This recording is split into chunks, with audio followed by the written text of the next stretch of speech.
Thank you for joining us this evening. We'll start with an acknowledgement of country. So, in the spirit of reconciliation, Sengage Australia acknowledges the traditional custodians of country throughout Australia and their connections to land, sea and community. We pay our respects to their elders past and present and extend that respect to all Aboriginal and Torres Strait Islander peoples today. Now, just a bit of admin before we begin.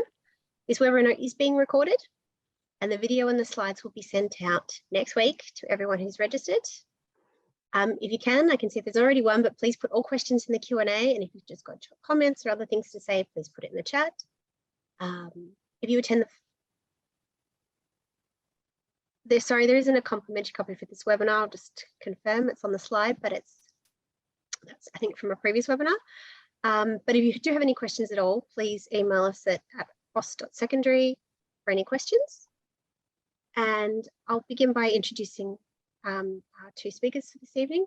Dirk Strasser is starting, and he is an experienced teacher, a former head of mathematics and a lead author, and has been a publisher of mathematics for over 30 years. He has published and co-written 8 best-selling mathematics series for Heinemann and Pearson and won several Australian Educational Publishing Awards.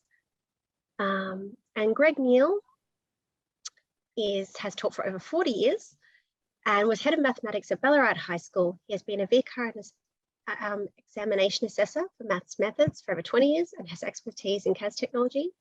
And Greg has also written a very wide range of texts for a wide range of mathematics subjects.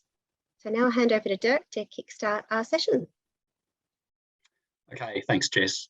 Thanks for everyone being here and taking the time. I reckon networks is a great topic. I know most of you are here because you don't know much about networks, but I think you'll agree eventually that it is actually a good topic to teach, and in of itself is quite an interesting topic. Basically, networks is the mathematics of connections. So you've got to keep that in mind, and a graph it shows those connections. Now, we talk about graphs in networks as something different to a graph that students are usually used to. So that's the first hurdle to get over. These are not Cartesian graphs, not like any other graphs that students would have seen before. A graph in networks consists of vertices that are connected by lines called edges. That's an example of a graph. That's an example of a vertex, and there's an edge. That's the basic, or they're the basic units of a network graph. One of the things that students have problems with from the very start, and that you should be aware of, is that, as shown here, all 4 of these graphs are actually considered the same graph. You can see that some have curved lines, some have vertices in different positions, but they're actually the same graph. And to prove it, really, you just have to look at the connections. All of them have a connection between F and H, for example. It doesn't matter what it looks like, it's a connection between F and H. It's just the connection that matters. There's a connection between F and E, E and H and G in all of them. So they're actually the same graph. And therefore they're called isomorphic graphs.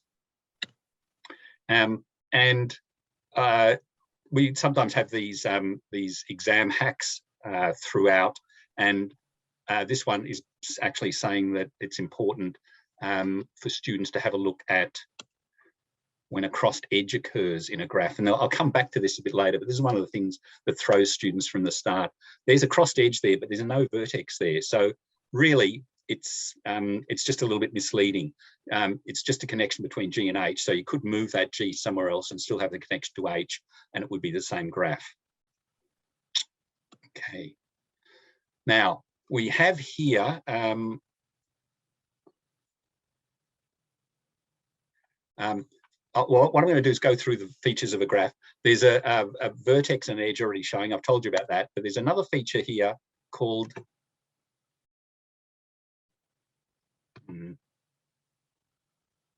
a face.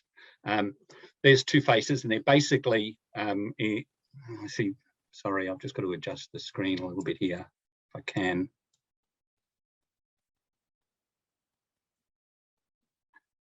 A face is a region basically inside a series of edges. So you've got a face there and a face in those. Sorry, don't know why it's not working. Okay, there's a face down the bottom there, and also the thing to watch out for is that there's actually a face outside the graph always, and this is another thing that can throw students. You've got to count that face. So really, this graph has 5 vertices, it has 6 edges, it has 4 faces, not 3, because you've got to count that face outside of the graph. Let's look at some of the other features. An isolated vertex is what that is there, that vertex on its own, is okay. That's a loop, so you've got an edge going back to the same vertex, and that's an example of a multiple edge where you've got 2 edges between the same 2 vertices. We also have degrees attached to vertices, which become important. So that vertex has a degree 2, which means that 2 edges are connected to that vertex. That one has degree 4, that one degree 2, we've got a degree 4, and poor old isolated vertex has degree 0. There's actually a formula that connects those. As you can see there, you can add up the vertex, the degrees of each vertex, and it works out always to be twice the number of edges. Okay, a lot of this part 1, which I'm doing, is about definitions at first, and I'm going to go through a number of those definitions now before we get into sort of more application type stuff. Okay, a connected graph is a graph where there's a path from any vertex to any other vertex. And a bridge is an edge that keeps the graph connected. Now, you'll notice I've got a general 12 only sort of icon there. Most of what I'm doing in part 1 is also year 11 content. Where it's not, and it's only general 12 content, I've got that icon. What Greg is going to be doing is basically all year 12 content. All right, so bridges. If you delete a bridge, the graph becomes disconnected. So let's have a look at this graph here, so you can sort of follow the idea of a bridge. If we take away that edge, as you can see, the graph becomes disconnected. You can't get from B to D or from C to D for that matter. Same with that disconnects the graph. So that's a bridge. So we've found 2 bridges. And there's another bridge there because we end up with an isolated vertex and nothing can get to that via an edge. So what's not a bridge?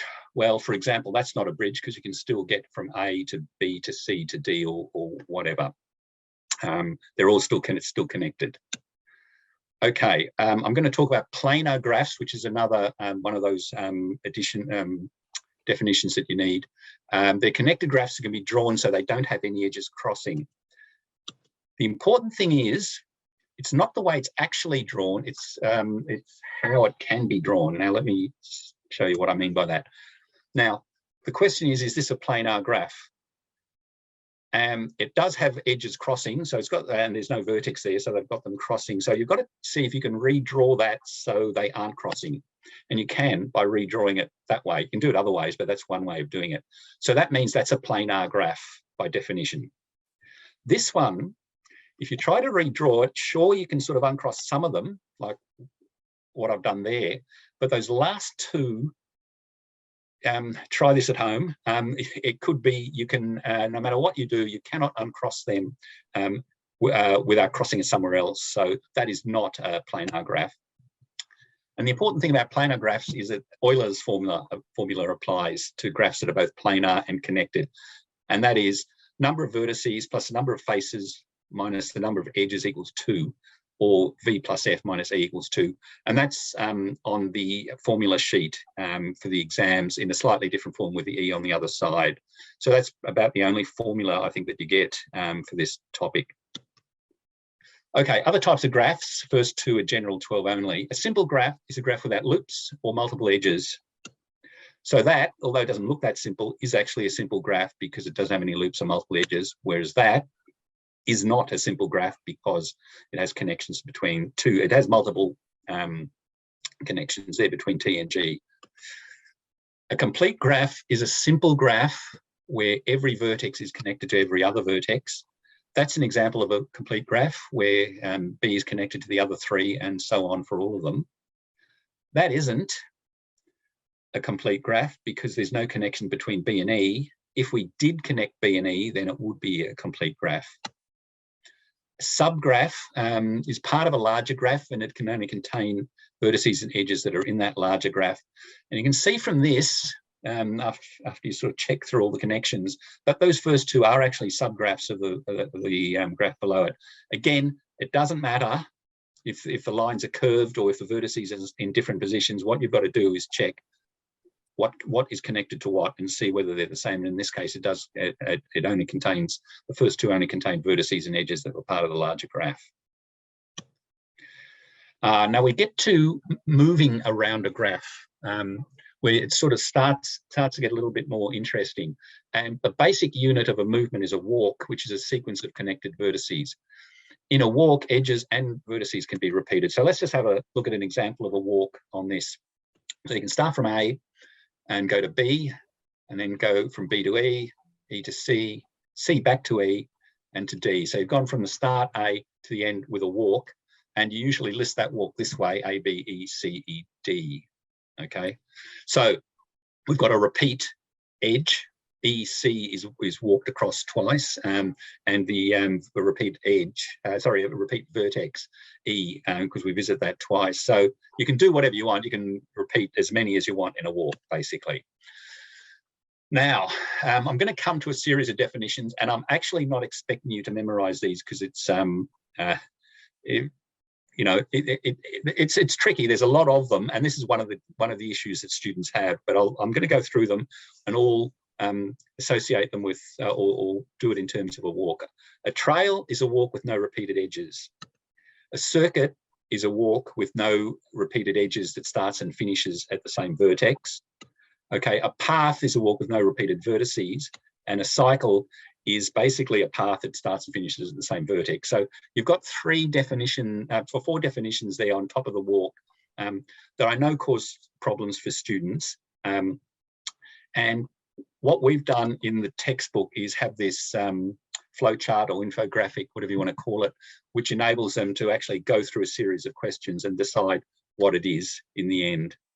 They're sort of simple concepts in a way, but they're easy to get mixed up, and particularly under exam conditions, they're quite easy to be mixed up. So it's important for students to have access to this type of flow chart in their bound reference. Now in year 12, it gets more complex, so you'll be sort of hoping that that there's some help with this as well.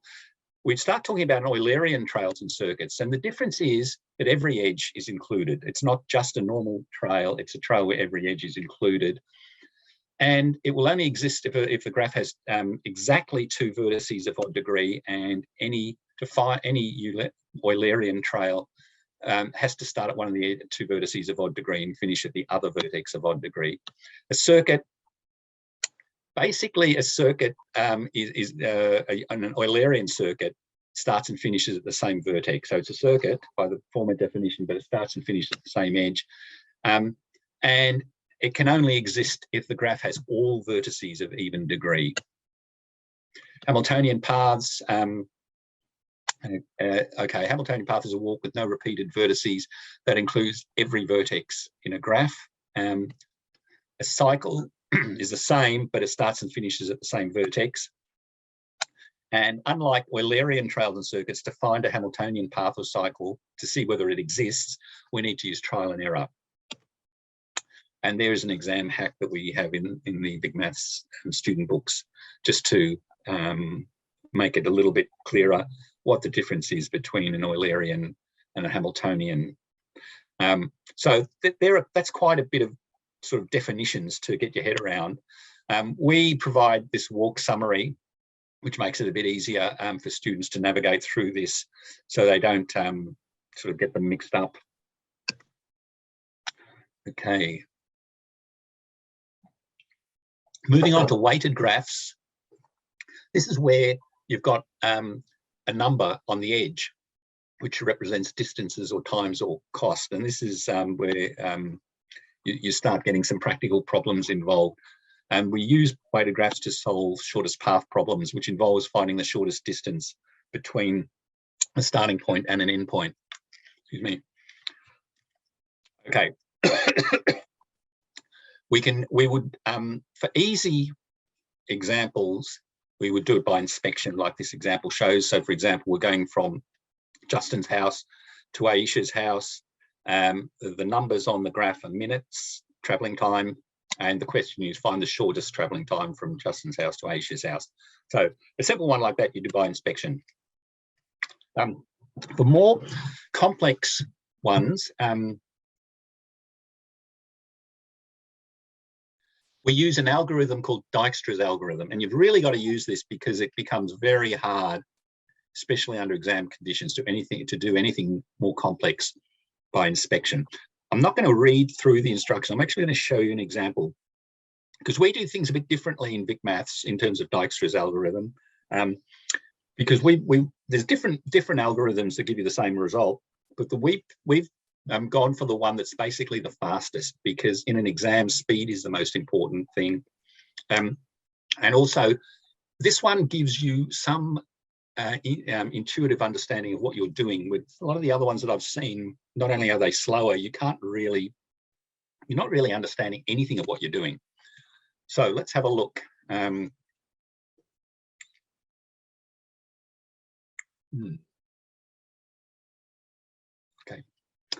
let's have a look. We started, okay, look at this. Let's say we're starting at A and we want to finish at Z, and say those numbers on the weights are minutes, and we want to find the quickest way to get from A to Z. All right, the method is this. You would go look at the starting point and put a box around it and give it the value 0. That means we're at 0 minutes there. The next step then is to look at all the edges connected to that box value and add the weights to that number, in this case 0, so it's going to be an easy one to do. And that then is the value that you put next to those connecting vertices. So 0 plus 2 is 2, 0 plus 4 is 4, and 0 plus 5 is 5. So we've got those numbers attached to that. Now, you then look at them and you say, well, look, which one's the smallest? Because we want to get the quickest way of getting there. So we're going to box the smallest one of all of those 3 numbers. And it's obviously that. Now we repeat that. Okay, so that's the basic step for Dijkstra's algorithm. We just repeat that. So we would look at all the edges going from this new box value and add them to the weight. So we get a 12 for E, 2 plus 10. 2 plus 8 gives you 10 at F. 2 plus 1 gives you 3. Now, there's sort of 2 things you have to watch out for. 2 plus 1 is 3. D already has the number 4 in it. If when you add them up like this, you get a number that's smaller than's already there, then you need to change that number at the vertex. So we're going to change that 4 to 3. So that means that the numbers that aren't boxed are not fixed. They can change. Okay, it's only numbers that are in boxes that can change. And again, we look at the E12, F10, D3, and box the smallest value, which is that. Follow the same step so that we do 3 plus 4 gives you 7 for F. If we do, all right, we do the other. Somehow it's stuck again.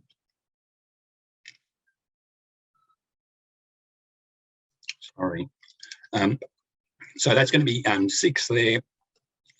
And oops, we've now, and we have to box that one, which is the smallest. All right, so now we look at the 6 plus the 8 gives you the 14. 6 plus the 3 is 9. There's a 7 there, which so it's not smaller, so we don't touch that. So now looking at all the unboxed values, you would box the ones, the smallest one. Now, the second thing to watch out for with Dijkstra's algorithm is sometimes students think, well, look, there's a number 14 next to the Z. Z's the end point. Haven't we finished? And you have to remember that just because there's a number next to that endpoint doesn't mean we've finished. It has to be a box number before we've finished. So now we have to look at F7, which was the last box one again, follow the process. 7 plus 4 is 11. Z has a 14, 11 is less than that, so we replace the Z with a 14. 7 plus 9, if we're looking up towards the E, is 16. There's a 12 there.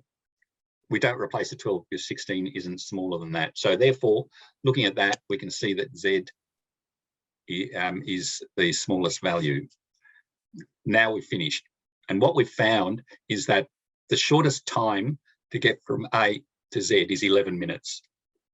Now, I can assure you trying to do this particular problem by inspection is a nightmare. That really is the most effective way to do it. Most questions will just, that will be the question. How many minutes is the fastest what's the fastest way to get from A to Z in terms of minutes?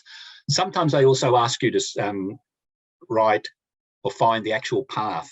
Now, what you would do in this case, you'd start from Z and backtrack from there by subtracting the weight along the paths of boxes to get back to the original. So if the subtraction works, you go that way. So 11 minus 4 gives you 7. So that's part of the path.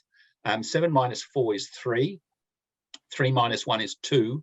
And 2 minus 2 is 0. So that's the shortest way, the shortest path to get from A to Z. So it's A, C, D, F, Z. Trees are sort of the last thing I'm going to talk about in section 1. They're a connected graph with no, a tree is a connected graph with no loops, multiple edges or cycles. There's an example of a tree. The following are not trees. That one isn't because it's got a loop. That one has multiple edges, so it's not a tree. That one has a cycle, because you can go from A, C, D, B, and back to A, and that one's not connected. So none of those are trees, because it has to be connected as well. A spanning tree is a subgraph that connects all the vertices of the original graph. Every graph has at least one spanning tree. So remember, we're connecting all the vertices of the original graph. So the 3 spanning trees are those. So they connect all the original graphs and their trees. The original graph isn't a tree because it's got a cycle. And this leads to minimum connector problems, which is a minimum weight path. So it's similar to what we've done, but connecting all the vertices in a graph. So to do that, you've got to find the minimum spanning tree, which has the smallest total weight. And the problem that students have with this is that they get it mixed up with what I was showing with Dijkstra's algorithm, which was the shortest path problem. In this one, in the shortest path, you're just going from one vertex to an end vertex, a start to an end, and you don't have to go through all the vertices. In a minimum connector problem, you do have to, you're trying to find the minimum weight to go through all of the vertices in the graph. You can do it by inspection for easy problems. For harder problems, we use Prim's algorithm. I'm not going to go through this, but you can see from this worked example from the student book, basically there's only 3 steps. And if you look at those 3 steps, step 2 is really the only one that of any significance besides the start and the end. So it's a lot simpler than Dijkstra's algorithm. Okay. I'm just going to, before I hand over to Greg, I want to go through some of the VICmaths resources, and I'm only going to just touch on some highlights fairly quickly. Now, you might have heard of Nelson MindTap by now. As I said, this is just some of the content highlights that I think would be worth highlighting. You really need to have a consultant come out and take you through this, and actually all the other sort of resources and add-ons and products that we've got connected to VICmaths. Now, one of the important things about Nelson MindTap is that it has assignable work solutions to every question. Every time I've sort of spoken to teachers about this issue of, do you give full work solutions to questions to students, and when do you give it to them? Teachers don't have a consistent answer. Some like to freely give them out all the time. Some want to be in complete control, and there's people in the middle. So this one thing that Nelson MindTap does makes it very easy to assign things to students and to classes. So work solutions are now clearly assignable, and you're sort of in control of giving students the work solutions when they need them. We also have video playlists for every topic. And the value of those are that that students now have an alternative for a job. We have like 3 or 4 videos that are freely available that we've curated, and we give them to we list, and students can therefore have a choice or see the explanation of the same topic in different ways, which they really can't get any other way. And you know, some students prefer a different way of a topic being presented. We have assignable chapter tests on Nelson MindTap, worksheets and skill sheets, and we have trackable prior learning checks and questions for every chapter. And the key word there is trackable. So you'll see the results of the prior learning checks and the questions that they do, so you can see where the problem areas are, and it's all in a very user-friendly format. There's an example of a prior learning check. The important thing there is that each option has its own feedback. So for example, if a student gets a question wrong in this, then the feedback points out the misunderstanding that they have made there. That's the feedback. The overall feedback is a full work solution. So we're really aiming for students to have a full understanding of the prior knowledge before a chapter, and this will and you'll get feedback on how they're going with this. We also have a VCE question analysis. Now this appears in the textbook in each chapter, where we really pull apart a VCAR question, usually a fairly hard VCAR question, multiple parts, and sort of covers a whole range of things from the chapter. And we talk about how students should be reading the question, what they should be highlighting, what they should be thinking about, as well as giving a full work solution and sort of what the examiners said about the mistakes that were made. So that's in a static form in the textbook, but we thought to really get the message across about the sort of the tips and the tricks and what to watch out for and how they should be thinking, a video would be sort of a companion video would also be effective. And we have and Darren Smith, who some of you will know as Maths Guru, doing these sort of really in detail VCE question analysis that matches the one in the student book. We also have mastery workbooks, which give a step-by-step scaffolding to guide students towards mastery of the course content. But the important thing about these is that it encourages students to show working, because it goes through step by step and has a space for those steps in it. And as we know, it's hard enough getting students to show working in general in particular, and that can cost them marks in an exam, because they can get, even if they make an error, if they've got working there in these written response questions, then you can get marks from that, and it's just something that's really hard to do any other way. So what these mastery workbooks are, and not like any other workbook I think that you've seen, there is a matched example for every worked example in the student book. So just think about that for a moment. So that means it actually covers the entire course. It's an equivalent example to the worked examples in the textbook. So these are quite significant books. They're fully integrated, the student book and the workbook. And there's answers in the back, but the full work solutions where you've got what students need to write at each step are on Nelson MindTap for teachers to do with what they wish. So the mastery circle sort of works this way. This is how we see it working. The worked example is always the starting point. The one in the textbook is the starting point. Students would then complete the matched example in the mastery workbook, because it's it's scaffolded so well. That's sort of as major a scaffolding as you can give in for a example that's equivalent. And then they would go to doing the exercises linked, the mastery questions that are linked to, excuse me, sorry.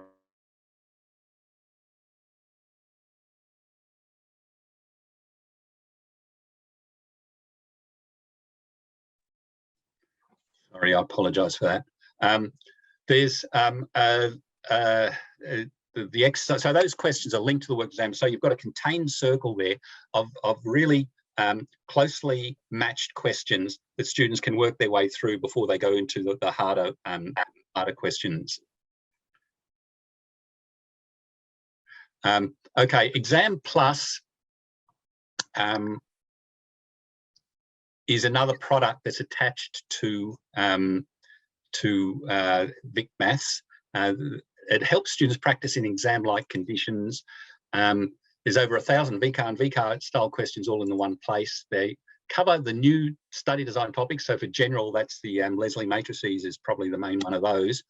And also what it has is full work solutions with mark allocation, examiner feedback, and relevant TI, Inspire, and ClassPad screens. So it's got all the support for students there, and also new VCAR exam questions and work solutions will be added each year as they come through. That's an example of navigation through Exam Plus. As you can see, it's actually matched to the structure of the textbook, so it's actually really easy to do tests for chapter tests or tests for sections or quizzes. So it's made really easy to work with. The questions can be filtered through multiple choice or written response. There's a level of difficulty, and also you can choose either just VCAR or VCAR style if you want to. And also it ends up looking exactly like, well, very, very close to an actual VCAR exam. And there's an example there. It'll contain the number of questions that you've selected in it. It also contains the number of minutes that's calculated there, and as similar instructions to what students would get in the actual exam. And of course, the questions look the same as well. So that's it for me with undirected graphs. I'm going to hand over to Greg in a moment, and I will stop sharing and he'll start sharing, and he will talk about directed graphs, which is sort of the second part of the networks course.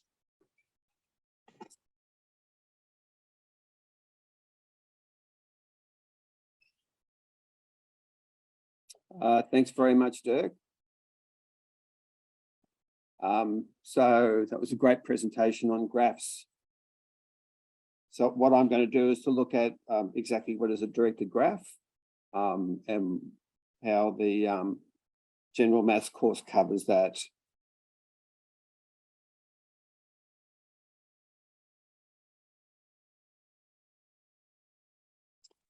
So what is a directed graph? Effectively, it's just a graph, but the graph has an arrow on the edge. So in the same way it does for normal network graphs, those graphs can be weighted or not.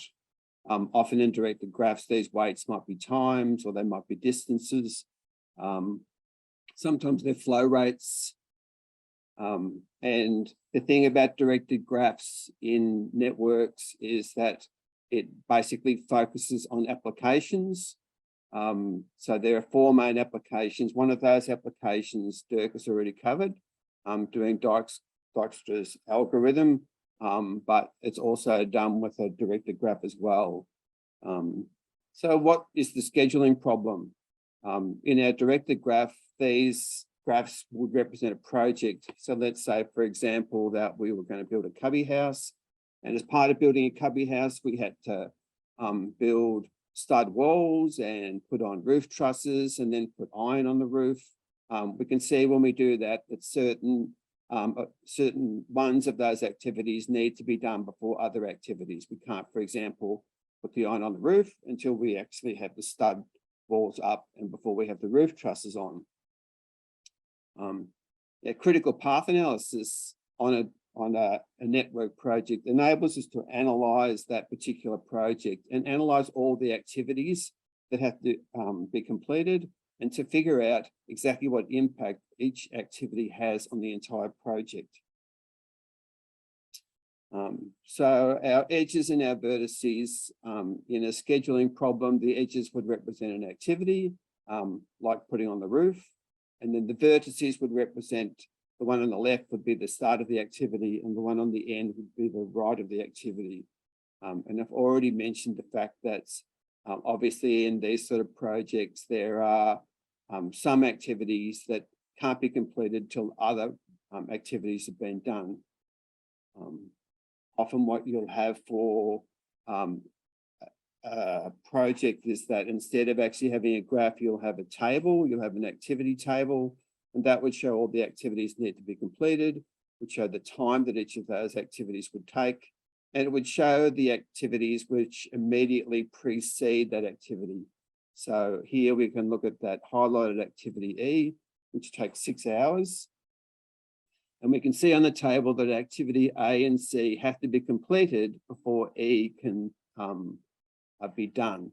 And that's shown in red on the graph there. We can't do activity E until A and C have been done. So A and C precede E immediately.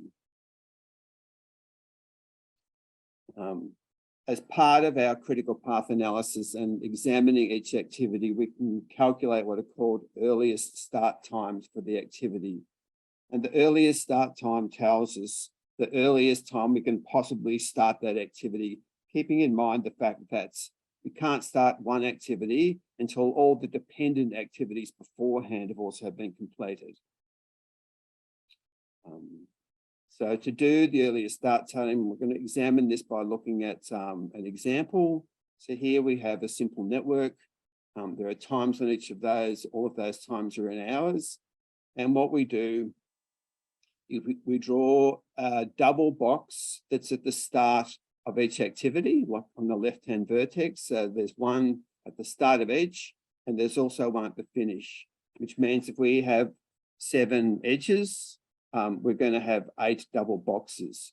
Now, for some vertices, for example, if you look at the vertex, the second vertex, the one at the start, we've got 2 edges or 2 activities that are commencing at that particular point. We have to have a double box for B. We also have to have a double box for C, so they'd be labelled.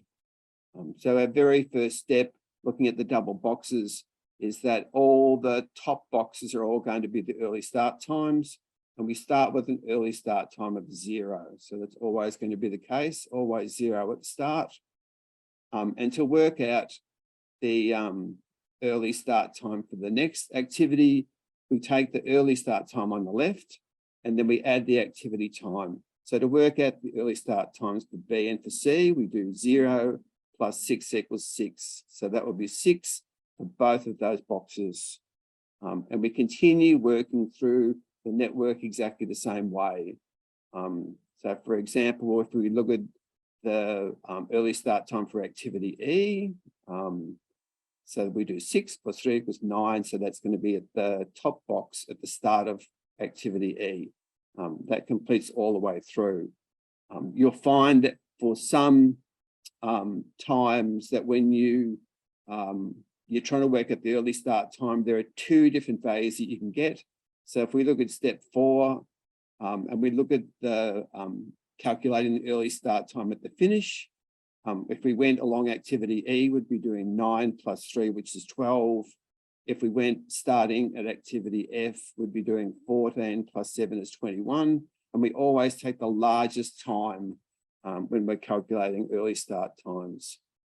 So that 21 hours, that's going to be our project completion time, the time taken to complete the whole project. And in the chapter on networks, there's a summary of all the steps that we've gone through, which we basically worked through those a step at a time, so I won't bother reading through those. And what we've just done to calculate the early start times, that's called forward scanning. Now we can also, to analyse our activities, calculate what are called later start times. And to do a later start time, we backward scan. And what a later start time tells us the latest time that we can possibly wait before starting that activity, before it starts to affect the project completion time. There you can see in our summary box here, later start times, that to calculate the later start time, we look at the late time on the right-hand vertex and we subtract the activity time. And that will give us the late start time on the left-hand vertex. So let's look at how that works for the worked example that we just did. So we've got all our early start times are done. And in this particular case, in each of these double boxes, we had the earlier start time on the top, and all the later start times, they're going to go in the bottom box of our double box. And our very first step is to put exactly the same late start as early start. So we've got 21 at the finish, and 21 is also our late start. And to calculate our late start times, we're working backwards. And you can see in step 3, the ones that are highlighted in green, we've done 21 minus 3 is equal to 18. So that's the latest start time for activity E. And then we work backwards all the way along the other activities. Now, if we look at step 4, let's say we're trying to calculate the late start time for B. Where did this 15 come from? In that double box that says for B, we did 18, take away 3 makes 15. Now, sometimes when you're working out your later start times, there'll be more than one double box on the right-hand vertex. And what you do in this particular case is you take the smallest one. So out of 15, which is the 4C, and 6, which is, sorry, 4B, I mean, and the 6, which is 4C, 6 is the smallest, we do 6. Take away 6 is 0. As a check, our start has to have a 0, 0 in it, and our end has to have the same early start and late times in it. All right. Now, what we can do now is we can look at that particular network, and we can calculate what's called a critical path. And what the critical path is, it's the longest time path. And it's the path that determines exactly how long the project's going to take to complete. And we know that for late start, along the critical path, the early start and late start will be exactly the same. Now, in the exam hack, things which students will often get confused by is because when they look at a particular activity, there's actually a double box on the left vertex and there's a double box on the right vertex. Because these are all early start and late start times for that particular activity, we always look at the left-hand vertex to work out the numbers that apply to that activity. So let's examine. So this is a different network where the early and late start times have been completed. And we said that the critical path is going to be the path where the numbers in both boxes are the same. So I've highlighted all those in yellow. So we can see that if I take a path that goes along A and then B and then D and then G, all of those have the same early and late starts. And that A, B, D, G, that's going to be my critical path. And all those activities on the critical path, they're called critical activities. And there's no leeway for any holdups along there. If anything happens along that critical path for those activities, it's going to impact my project. The other activities like 4C, so they've got a 5 and a 6, they're different. E is the same, they've got different times. F is the same, they've got different times. All of those are non-critical activities. So what else can we do with our early and late start times in terms of analysing activities? We can calculate what's called a float time, and a float time, to work out a float time for a particular activity, we look at the numbers on our left-hand box. And if we do the late start minus the early start, it tells us what our late starts, our float times are going to be. So let's just go back. Let's have a look at activity F. And for activity F, where are we looking? We're looking at the left-hand vertex. So we're looking at this 8, 14. If I subtract 14, take away 8, that gives me 6. So that tells me I've got a float time of 6. If these were in hours, that tells me that there's actually 6 hours that I've got to work with here. If I was to delay the start of activity F for 6 hours, it wouldn't have any impact on the project. It'd still finish in 20 hours. But if I go beyond 6, now it's going to change the project altogether. And it means that my completion time is going to change. All right, so let's look at our second application. And the second application is called the assignment problem. And the assignment problem also involves graphs that are called bipartite graphs. So the bi in bipartite represents 2, And so what we have in a bipartite graph is we have two sets of vertices, and there are only connections between the vertices in the first set and vertices in the second set. Often these refer to tasks and people that can do tasks. So let's say here we had people who were A, B, and C, and we had jobs that we wanted them to do, which are jobs 1, 2, and 3. Now, bipartite graph indicates which people are either able to or are qualified to do those particular tasks. Sometimes what students will be given they'll be given a bipartite graph, and they'll have to work out how to allocate people to tasks. So in this particular example, we've got 4 people, Alan, Ben, Cam, and Dan, and we've got 4 tasks, task 1, 2, 3, and 4. And we're trying to work out how do we make an allocation so we have 4 different people all doing 4 different jobs. And what we do is we work on the right-hand side first. So we look at our tasks first, and we see if there are any obvious connections. Any task has got like a small number of connections. In this particular case, task 4 can only be done by Cam. So we've drawn that in red to show that that's one allocation that we have to make. So that means any other connections going from Cam, we can just get rid of. So Cam, there was a line going from Cam to 3, we'll get rid of that. There was one going from Cam to 2, one going to Cam from Cam to 1. And we're going to eliminate those lines because he's already doing 4. He can't do any other job. So let's have another look. So we can see if we have a look at that task 1 can only be done by Alan. So that's going to be another allocation.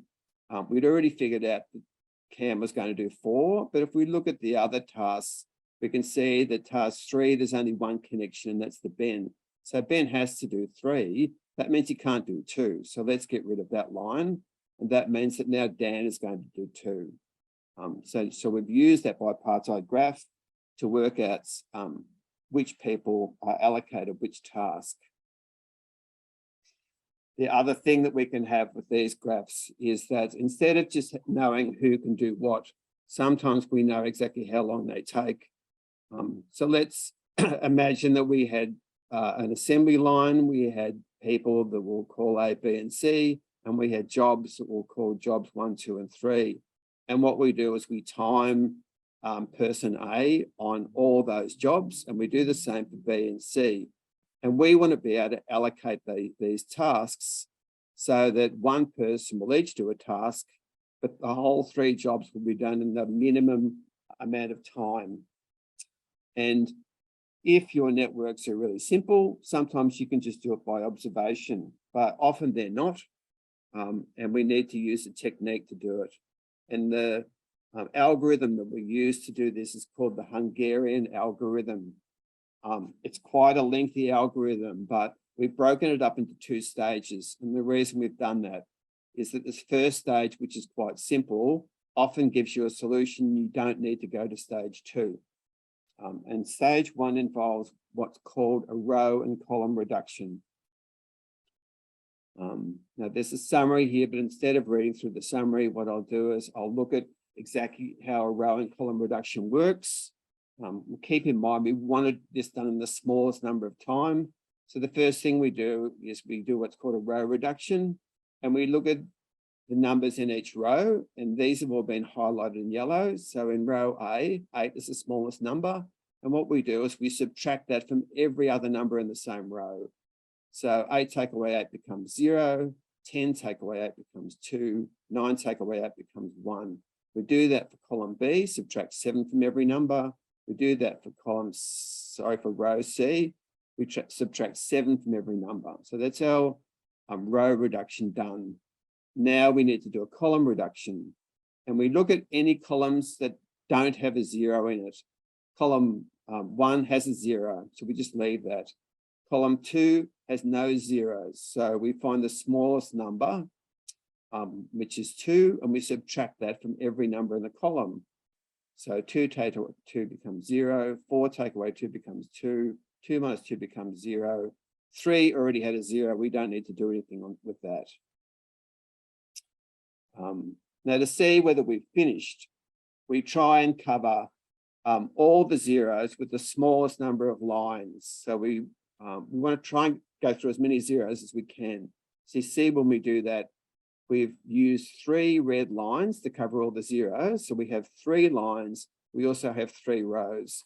And if the number of lines is equal to the number of rows, that means our solution has been found. And because we're trying to find the most efficient way to do it, the zeros actually indicate the smallest possible connection. So anywhere that we have a 0, we connect. So we have on the left-hand side, we've got people A, B, C. On the right-hand side, we've got tasks 1, 2, and 3. We've got a 0 in A1, so we draw a line from A to 1. We've got a 0 in A2, we draw a line there. We go to B, there's only a 0 in B3, so we connect B to 3, and again, we connect C1, C2. So there's our bipartite graph, and we do the same process as before. We determine our allocation by analysing the bipartite graph. In this particular case, there happens to be 2 different solutions, which are written underneath. B3 is the one which is in both, but we can also have A2 and then C1, or A1 and then C2. All right, so how does the second stage work? We have to go to a second stage only when the first stage doesn't give us an answer. Again, we've summarized all of those steps, but I'm going to go through that as an example. So we start with stage 1, we do a row reduction, and then we do a column reduction. So again, those steps have all been explained. Subtract the smallest number in every row, and then repeat for the columns. And then what we do is we try and cover all the zeros with the smallest number of lines. But in this particular case, we have 3 lines, but we have 4 rows. So the number of rows doesn't equal the number of lines. That means we haven't found our solution yet. So then to do stage 2, what we do is we look at all the numbers that aren't covered. So you can see we've got like 24, 4, 16, 7, 6, 1. And we find the smallest number, which is highlighted in yellow. So that's a 1. And then we go back to all the ones that are covered, ones that are covered with those red lines. So any numbers that are covered once, we add 1 to, but any numbers that are covered twice, we had 2 times 1, 2. So that means that A1 becomes 1, but B1, sorry, which was a 6, is going to be 6 plus 2 times 1, that will be 8. So we add 1 to 15, 1 to 0. And if we go to B2, that's covered twice as well. We'd have to go 0 plus 2. All right, so our next step is we look at that matrix that we've ended up with, and we find the smallest number, which is 1, and we subtract it from every number.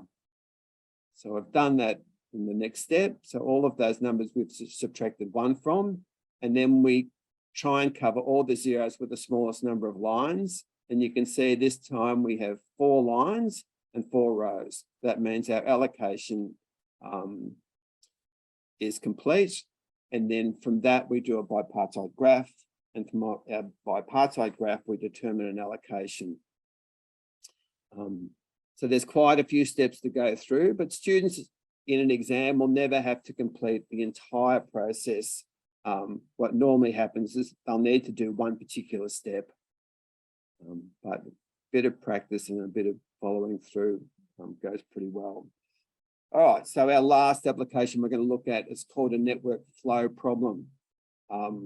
And for a network flow, often what we'll have is looking at ways of maybe transporting water, or there might be trails for a particular loop. So let's say, for example, we had a whole lot of we had people that wanted to go hiking, and in order to go hiking, they needed to drive to a particular point where there was a car park, and that's where the hike started.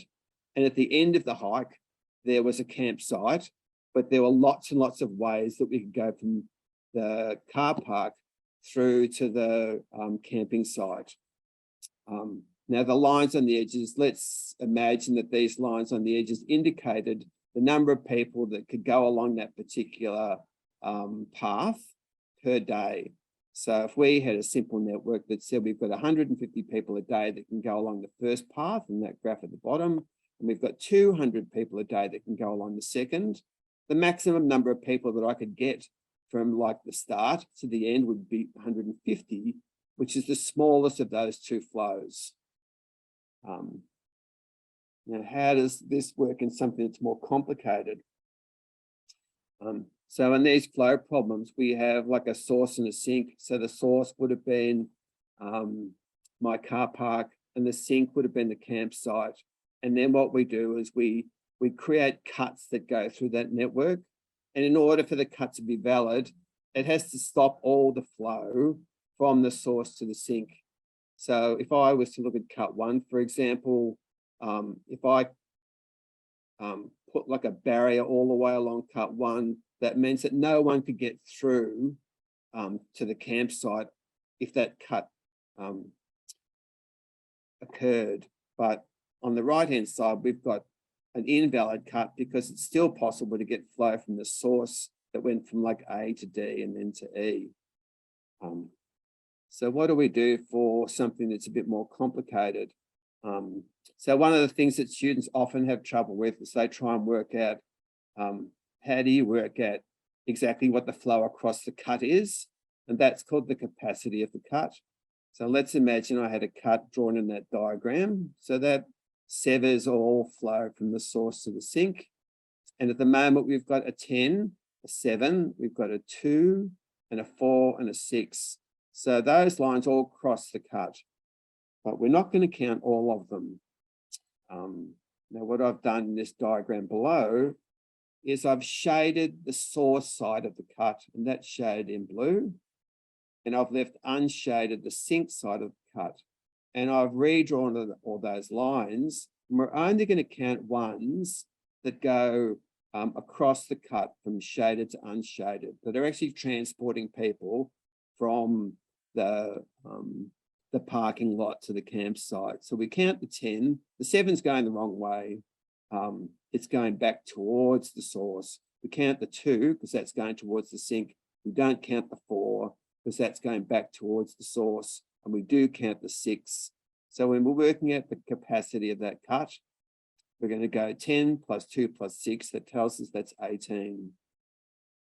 For a more complicated network, what we do is we look at all the possible cuts that we can get, and we work out what all their capacity is going to be.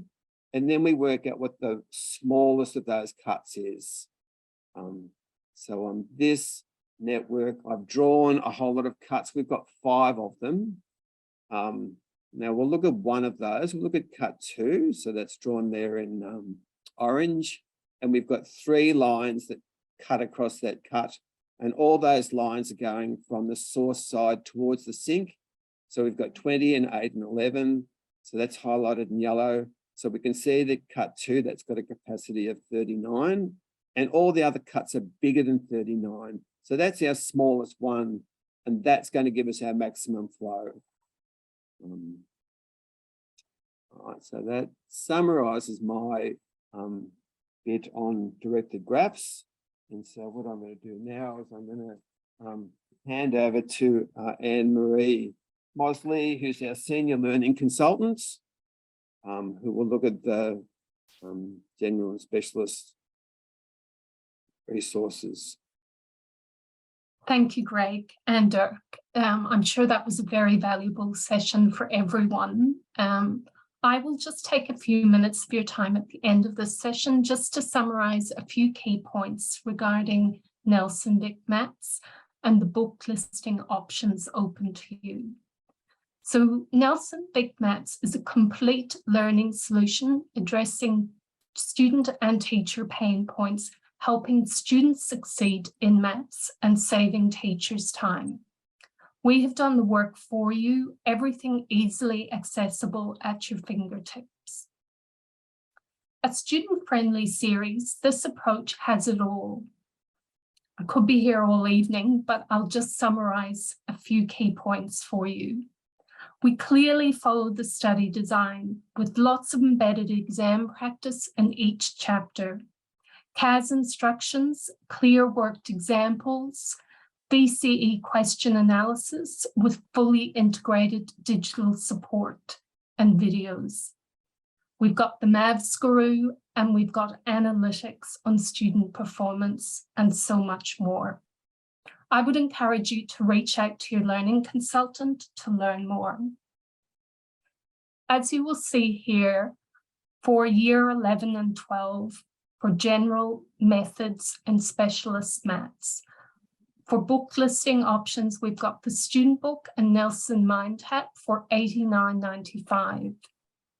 We have a value pack option, which is the student book, Nelson MindTap, and the Mastery Workbook for $99.95.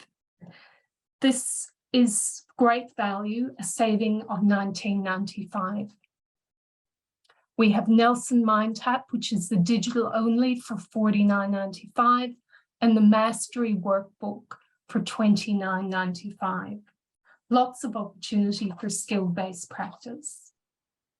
Greg, would you mind moving to the next slide? We have Foundation Maths. So for Foundation Maths, we've got the student book and Nelson MindTap for adopting schools, $89.95, or Nelson MindTap digital only for $49.95. There is no Mastery Workbook for the Foundation Maths series. And the next slide, right? Thank you.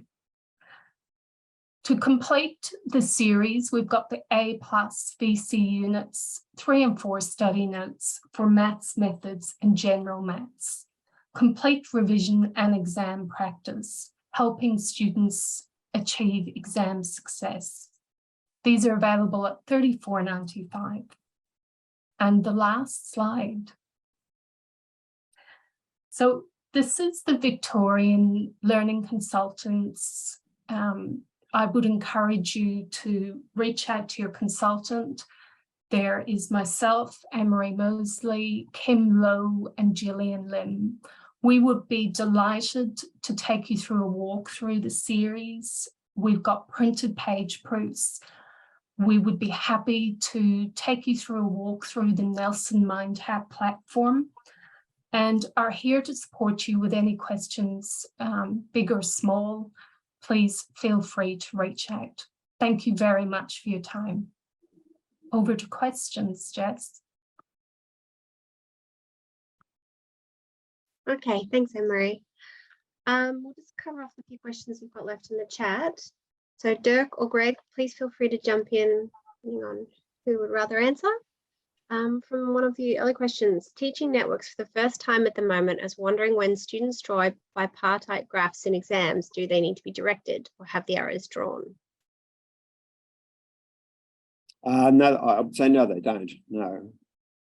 That's a nice simple one. In exams, can students use this method of working with Dijkstra's algorithm, or do they need to use the table method of displaying with steps? I'll take that one. The exam doesn't require any particular method, and they don't mention any particular method. All that usually gets asked is what is the shortest path between these 2 points, or some sort of aspect of that. You're actually often free to use inspection if you want to. It often doesn't even say to use Dijkstra's algorithm, but you know, you'd want to use it in the complex cases. So no, the table method, which I know is in some of the other textbooks, isn't mandated, and it's not tested specifically in the exam. And it's really, really slow. Yeah. Sorry, Ken asked about something, but he said, will it be after the presentation? Ken, I'm sorry, I'm not sure what you're talking about specifically, so I can't help you with that one. But Jan asked, there was nothing on crashing. Does this mean it's no longer in the curriculum for 2023? Oh no, there were things on crashing, and there's also things on dummy activities, but we really didn't have time to try and cover absolutely every single part. So it's crashing still there. Yeah, we just limited with time. Yeah, look, basically the course hasn't changed. So everything that was there last year is still there. Okay, I think that also answers Andrew's question of, are there any changes to networks with the new study design? No. I mean, the big change is for people who've never taught it before. That's the big change. Awesome. That's all our questions. Unless someone has another one. I'm going to be quick, but thank you to our presenters and thank you to everyone who's participated tonight and come along and joined us. Please reach out to the consultant team if you'd like to hear more about VICmaths and trials of Nelson MindTap. The digital aspect of the product will be available very soon. Thank you and good night.